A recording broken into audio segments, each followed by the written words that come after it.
podcast is brought to you by Australia Limited. It's a corporation having to do with limited funds for people. And we're just trying to get more funds so that we become Australia Unlimited and have unlimited funds for people who have limited funds. Yeah. Howdy. This is my podcast. It doesn't have a name, and I don't know what it's gonna be about, but I figured this first episode would be about fan fiction. I feel like that's a good subject. I'm well versed in writing and in reading fan fiction, and I thought I'd pull up one of my published fan fictions on Wattpad under the username OrganicLittyB if you'd like to check out some more of my work. Alright, so I've chosen today to read I'm So Afraid of Flavortown, which is Guy Fieri and Lindsey Buckingham, the guitarist from Fleetwood Mac. It's a crossover fic. And the summary is a story of failure, lust, crime, and above all, food. It's 4 published parts at the moment. I'm still updating. But I just thought I'd read for you what I have so far. Chapter 1, Maui Wowie. Starstruck. All the Food Network star could do was stare. In front of him stood the man, the myth, the legend, Mick Fleetwood. The tall drummer stood by a set table as a tech wired him with a mic for the show. His show. Guy still couldn't believe his love of food brought him to this very moment in time. Right here, in Maui, Hawaii, he would meet, interview, and cook with one of the founders of Fleetwood Mac. Guy took a deep breath and prepared himself as he took his first step towards the towering icon. Before he could open his mouth, Mick spotted him and smiled, striding quickly across the restaurant. Should I do accents? Hi, I'm Mick Fleetwood. Love the show, mate. Guy was frozen in awe before realizing Mick had extended his hand to him. Oh, golly gosh, it's great to meet you, he managed to get out, shaking the older man's hand.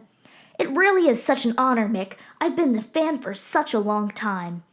Fury was bright red and flustered, searching his mind for the right words to say.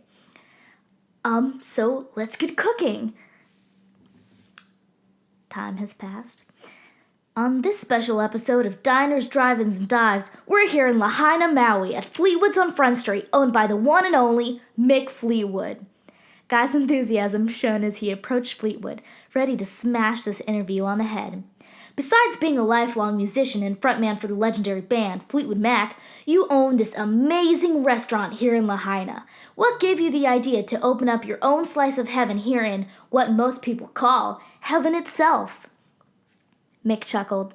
Well, really, he continued in his classic British accent, I've always loved cooking, or rather eating. It kind of just came about one day when, at a get-together, I had made this great toast and jam paired with this cheesy kind of cheese and a really nice grape wine.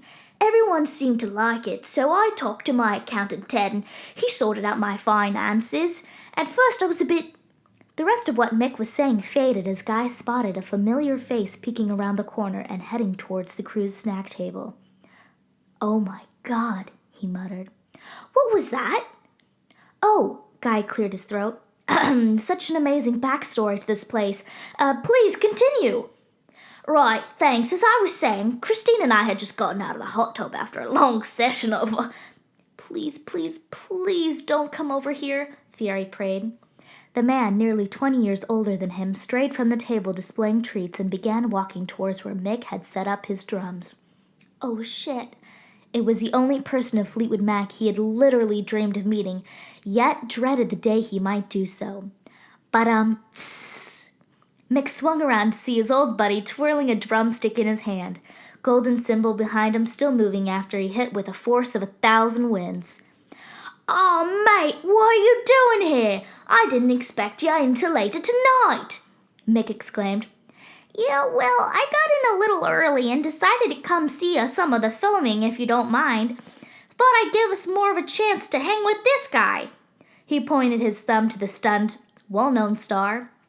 Adjusting his leather jacket, the skinny band member turned to Guy, giving him a look that made Fiery's frosted tips quiver.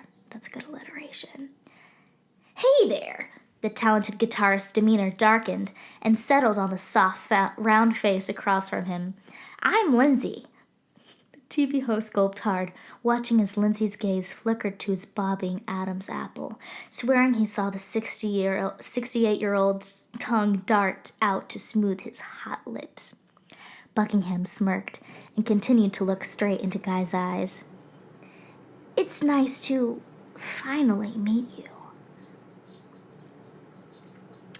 Chapter 2. Diners, Drive-Ins, and Thighs. His mind raced, trying to form an acceptable response. What do I say to the Lindsay Buckingham? Guy finally took Lindsay's hand into his, squeezing the fingers that made it all happen.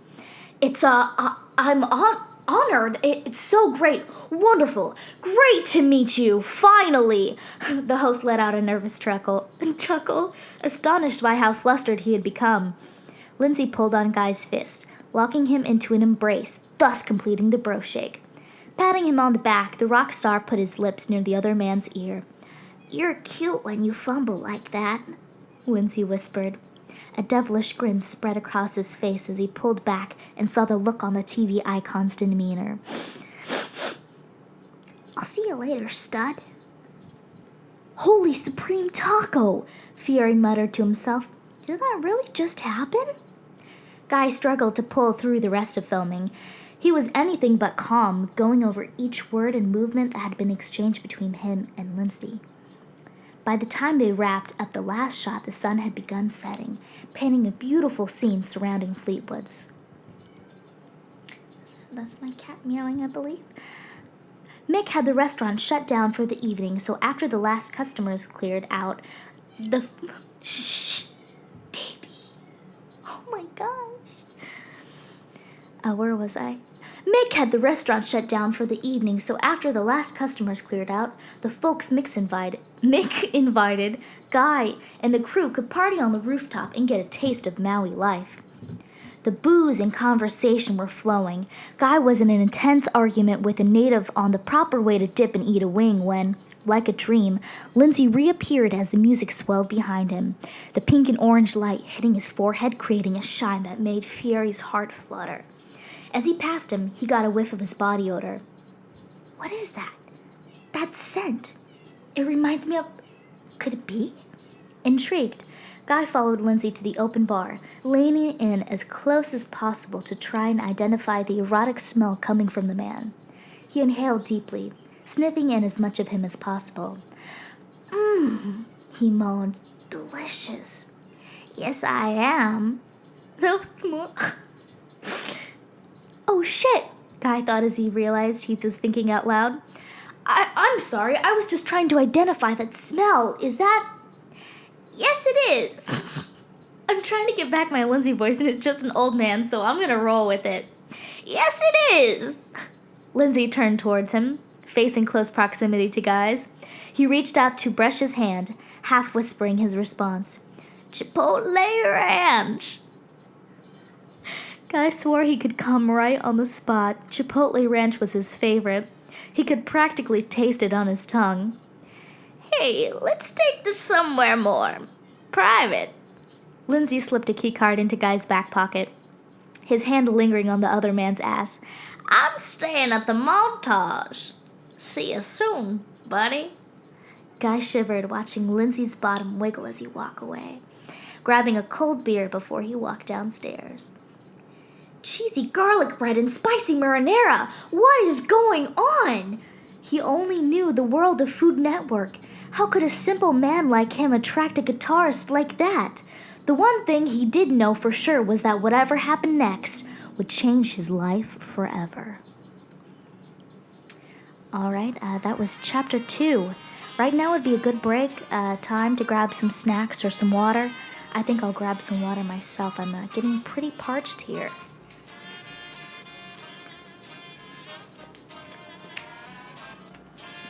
I apologize for the meowing in the background. I'm not sure if you can hear that, but it's coming through on my end. So, I apologize. I'm just gonna resituate myself for a better storytelling position and to take a little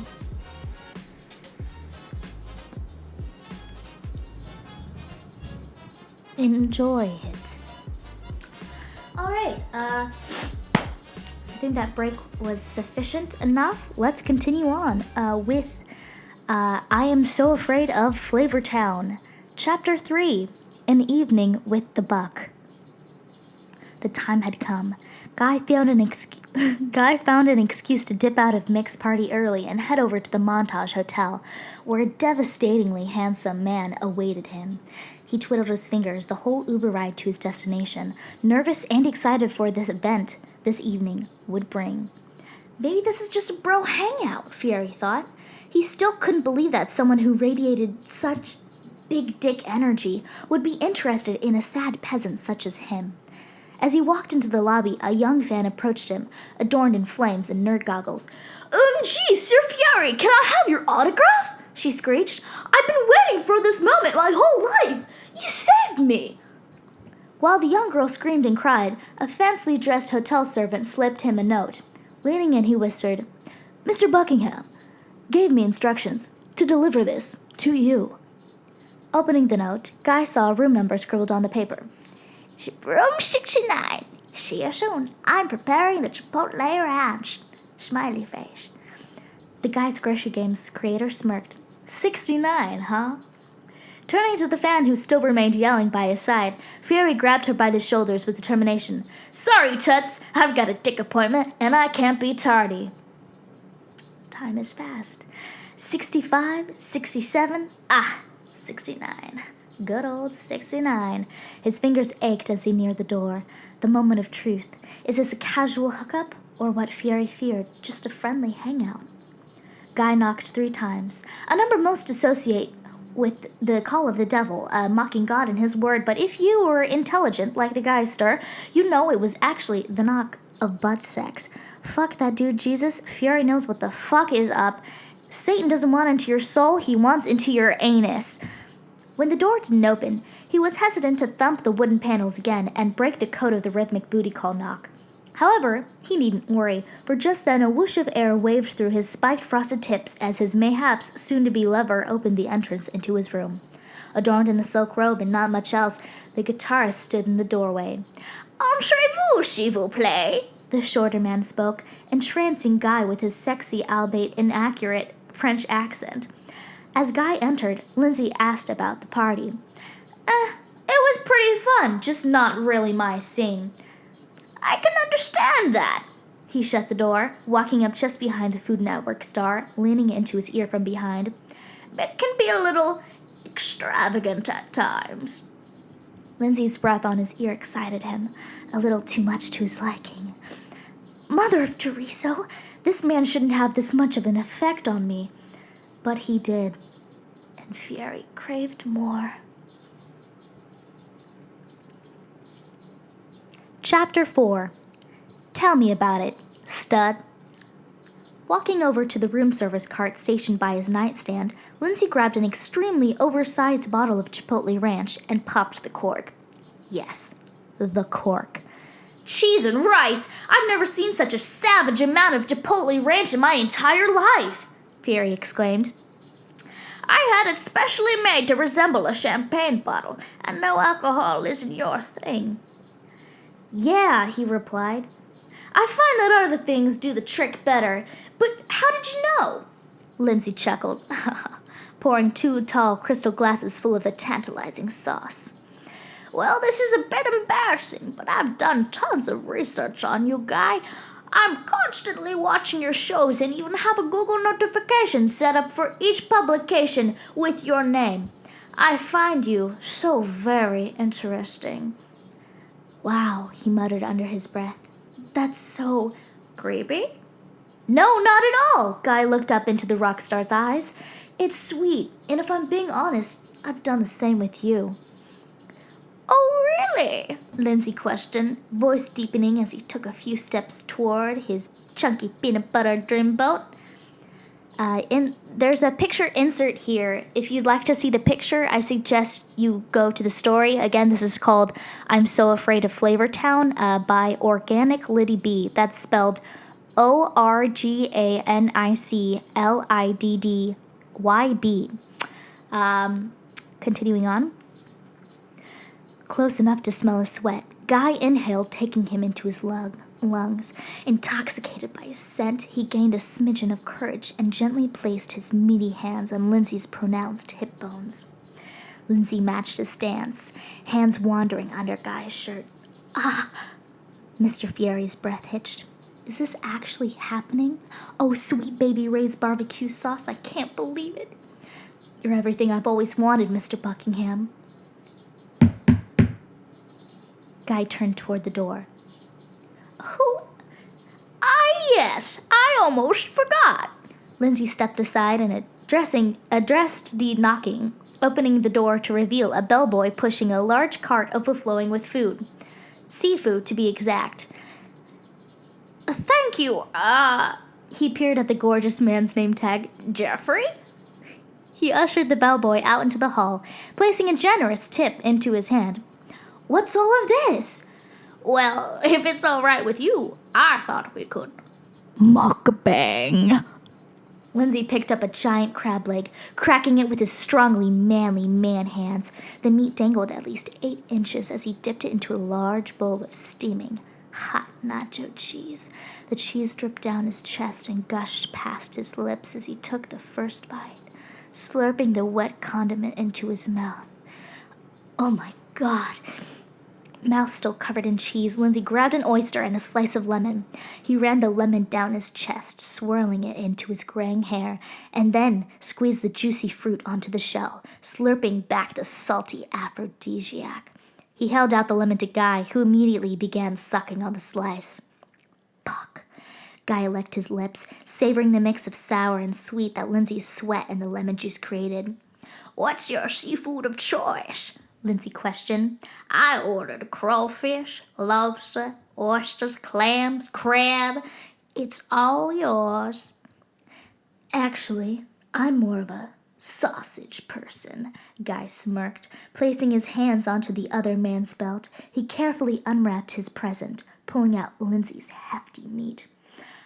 Guy moaned as he brought the bowl of cheese towards Lindsay's crotch. Everything's better with cheese. He slowly dipped Lindsay's bratwurst into the warm cheese, making sure every inch was covered in the delectable liquid. And then he did what he's wanted to do ever since he laid eyes on the blue-eyed god. He wrapped his lips around Lindsay's entire dick and sucked the nacho cheese right off. Oh, shit! Lindsay groaned. You sick bastard! You absolute fucking unit! Guy's entire body was tingling. He felt higher than Mount Everest. This had to be a dream. The best dream. And that concluded Chapter 4 of I'm So Afraid of Flavortown. I have not updated yet, but I know you're excited for a new chapter. I will be working on that. I've got a draft, but it's not where I want it to be, and I do want to delve more into the smut realm for this new chapter. I feel like it's warranted, and you guys deserve it. All right, I think that concludes this podcast. That's really all I had to say, and I hope you enjoyed my live reading of, well, not live for you, but live for me, of I'm So Afraid of Flavortown. That is the Guy Fieri and Lindsay Buckingham crossover fanfic on Wattpad by user Organic Liddy B, which is me. All right, signing off. It's me. Bye-bye.